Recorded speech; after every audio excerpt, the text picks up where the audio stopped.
हरियाणा के पानीपत का सुखदेव नगर, जो हमेशा शांत और सरल लोगों का घर माना जाता था, में विनोद बराड़ा अपने छोटे से परिवार के साथ रहता था। विनोद एक साधारण इंसान था, लेकिन अपने परिवार के लिए बहुत मेहनती और जिम्मेदार था।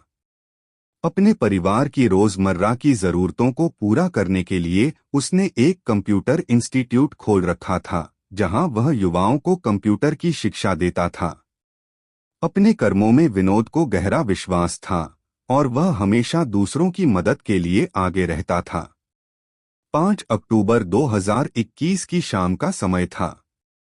मौसम में हल्की ठंडक आ चुकी थी और आसमान में हल्के हल्के बादल छाए हुए थे। विनोद अपने इंस्टीट्यूट में दिन भर की क्लासें लेने के बाद थका हुआ महसूस कर रहा था, तो उसने सोचा कि घर जाने से पहले कॉलोनी के गेट के पास थोड़ी देर आराम कर ले। गेट के पास कुछ बेंचें पड़ी थीं जहां अक्सर लोग बैठकर आपस में बातें करते थे। विनोद भी वहां जाकर बैठ गया और अपने दिन भर के काम के बारे में सोचने लगा। अचानक एक तेज रफ्तार मिनी ट्रक विनोद की ओर बढ़ा। विनोद के पास वक्त कम था और वह कुछ समझ पाता, इससे पहले ही ट्रक ने उसे जोरदार टक्कर मार दी। टक्कर इतनी भीषण थी कि विनोद हवा में उछल गया और कुछ दूर जाकर गिरा। उसकी दोनों टांगें बुरी तरह से टूट चुकी थीं और उसके शरीर से खून बहने लगा। आसपास के लोग आवाज सुनकर भागकर उसके पास आए और उसे अस्पताल ले जाने के लिए तुरंत एम्बुलेंस बुलाने लगे। विनोद दर्द से कराहते हुए जमीन पर पड़ा था। उसके चेहरे पर दर्द और असहायता का भाव साफ झलक रहा था। अस्पताल पहुंचते ही डॉक्टरों ने उसकी हालत को गंभीर बताया और तुरंत ऑपरेशन करने का फैसला किया। उधर पुलिस ने तुरंत एक्शन लेते हुए उस ट्रक ड्राइवर को पकड़ लिया जिसने यह हादसा किया था। ट्रक ड्राइवर का नाम दीपक था, जो पंजाब के बठिंडा का रहने वाला था। पुलिस ने उस पर एक्सीडेंट का केस दर्ज किया और उसे हिरासत में ले लिया। इस बीच विनोद का परिवार अस्पताल में उसके ठीक होने का बेसब्री से इंतजार कर रहा था। उसकी पत्नी निधि की आंखों में आंसू थे और उसके बच्चे अपने पिता की हालत देखकर सहमे हुए थे।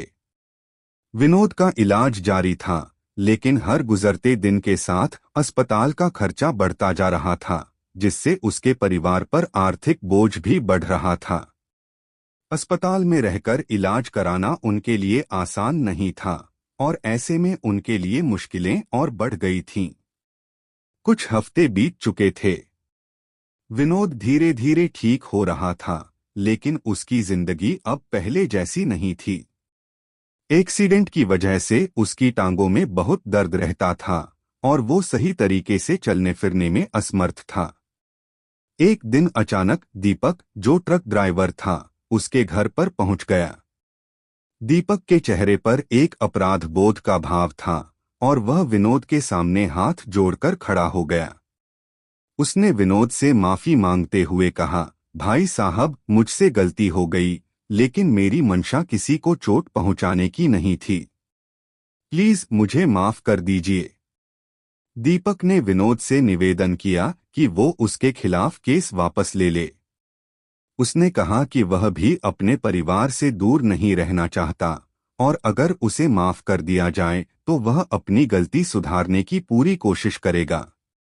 विनोद ने उसकी बात सुनी, लेकिन उसके मन में कोई दया नहीं आई।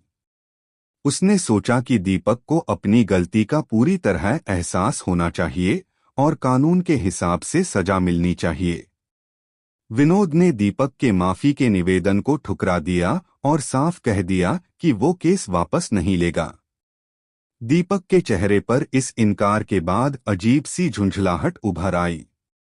उसने विनोद को घूरते हुए कहा, आपने मेरा केस वापस नहीं लिया तो इसका अंजाम आपको भुगतना पड़ेगा। विनोद को इस धमकी का एहसास तो हुआ, पर उसने इसे गंभीरता से नहीं लिया और सोचा कि ये बस एक गुस्से में कही गई बात होगी। दीपक वहां से चला गया, लेकिन विनोद के जीवन में एक नई समस्या शुरू हो चुकी थी। समय बीतता गया और धीरे धीरे विनोद अपनी पुरानी दिनचर्या में वापस लौटने लगा। उसे ऐसा लग रहा था कि अब सब कुछ सामान्य हो जाएगा, लेकिन उसका यह भ्रम जल्द ही टूट गया। एक रात जब वह अपने परिवार के साथ घर में था, अचानक दरवाजे पर जोर की आवाज आई। दरवाजे पर दीपक खड़ा था और इस बार उसका चेहरा गुस्से से भरा हुआ था। दीपक के हाथ में पिस्तौल थी और उसके चेहरे पर एक खतरनाक मुस्कान थी। दीपक बिना कुछ कहे घर में घुस आया और दरवाजा अंदर से बंद कर लिया।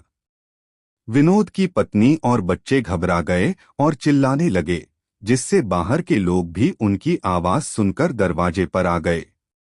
लेकिन दीपक ने दरवाजा अंदर से बंद कर दिया था और वह चिल्लाने वालों की आवाज को अनसुना कर रहा था। उसने विनोद की ओर देखा और अपनी पिस्तौल उठाई। विनोद ने खुद को बचाने की कोशिश की, लेकिन दीपक ने उसे गोली मार दी, जिससे वह मौके पर ही गिर पड़ा। बाहर के लोग दरवाजा तोड़ने की कोशिश कर रहे थे, लेकिन तब तक बहुत देर हो चुकी थी। दीपक को भागने का मौका नहीं मिला और लोगों ने उसे पकड़कर पुलिस के हवाले कर दिया। विनोद का परिवार, उसके करीबी और पूरे मोहल्ले के लोग इस घटना को देखकर स्तब्ध थे। पुलिस ने दीपक को तुरंत गिरफ्तार कर लिया और उस पर आईपीसी की धारा 302 के तहत हत्या का मामला दर्ज किया। इस मामले को सभी ने एक ओपनएंडेड केस मान लिया था। दीपक ने अपनी गलती कबूल कर ली थी और कहा कि उसे विनोद के मना करने के बाद गुस्सा आया था, इसलिए उसने उसे मार डाला। पुलिस ने मामले को जल्द ही बंद कर दिया, क्योंकि उन्हें यह स्पष्ट था कि दीपक ने ही यह अपराध किया है। विनोद के परिवार के लिए यह समय बहुत कठिन था। उसके जाने के बाद उसकी पत्नी निधि और बच्चों के जीवन में खालीपन और कठिनाई का दौर शुरू हो गया। पुलिस ने इस मामले में जल्दी से फैसला कर दिया, लेकिन किसी को भी यह अंदाजा नहीं था कि इस हत्या के पीछे एक गहरी साजिश छिपी हुई थी। 2 साल से भी ज्यादा समय बीत चुका था। विनोद का परिवार उसके बिना अपनी जिंदगी में धीरे धीरे आगे बढ़ने की कोशिश कर रहा था। तभी एक दिन पानीपत के एसपी अजीत सिंह शेखावत के मोबाइल पर एक व्हाट्सएप मैसेज आया। यह मैसेज ऑस्ट्रेलिया से था और उसमें विनोद की हत्या के मामले से जुड़े कई राज उजागर किए गए थे। मैसेज में लिखा था कि विनोद की हत्या में दीपक अकेला नहीं था। इस अपराध में उसके परिवार के कुछ लोग भी शामिल थे। यह खबर पुलिस के लिए बहुत चौंकाने वाली थी। एसपी शेखावत ने तुरंत इस मैसेज को गंभीरता से लिया और केस को फिर से खोलने का निर्णय लिया। उन्होंने विनोद के करीबी लोगों से पूछताछ शुरू की और पुराने सबूतों को फिर से खंगालना शुरू कर दिया। जांच में पुलिस को पता चला कि ट्रक ड्राइवर दीपक के कॉल रिकॉर्ड में एक नाम बार बार आ रहा था। वह नाम था सुमित का। सुमित विनोद की पत्नी निधि का करीबी था और जब पुलिस ने उसके बारे में गहराई से जानकारी जुटानी शुरू की तो उन्होंने सुमित और निधि के रिश्ते के बारे में पता लगा लिया। सुमित एक जिम ट्रेनर था और निधि से उसकी मुलाकात 2021 में हुई थी। दोनों की दोस्ती धीरे धीरे एक गहरे रिश्ते में बदल गई और दोनों एक दूसरे के साथ वक्त बिताने लगे। विनोद को जब इस रिश्ते का पता चला तो उसका अपनी पत्नी निधि से झगड़ा हुआ। निधि को लगा कि इस समस्या का हल तभी निकल सकता है जब विनोद रास्ते से हट जाए।